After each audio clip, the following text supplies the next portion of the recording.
একটা বিড়ালকে বেঁধে রেখেছিল এক মহিলা, খাবার দেয় নাই, কষ্ট দিয়েছে। একটা বিড়ালকে খাবার না দিয়ে কষ্ট দেওয়ার কারণে এই মহিলাকে আল্লাহ পাক জাহান্নামে পাঠিয়েছে।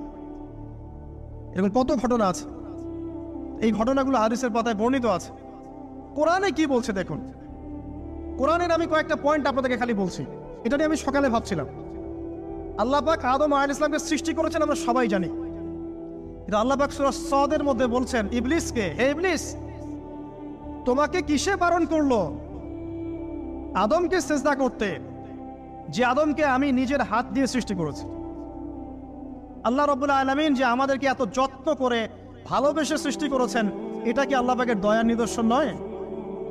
মহাবিশ্বের অন্য কোন মাখলুক সৃষ্টির ব্যাপারে আল্লাহ পাক বলেন নাই খলাকতু বিয়াদাই, আমি নিজ হাতে তাকে সৃষ্টি করেছি। শুধু সৃষ্টি নয়, সৃষ্টি করার পর আল্লাহ পাক তাকে সমস্ত নাম শিক্ষা দিয়েছেন। এই যে জ্ঞান শিক্ষা দেওয়া, জ্ঞান, এটা আল্লাহ পাকের সবচেয়ে বড় নিদর্শনগুলোর মধ্যে অন্যতম।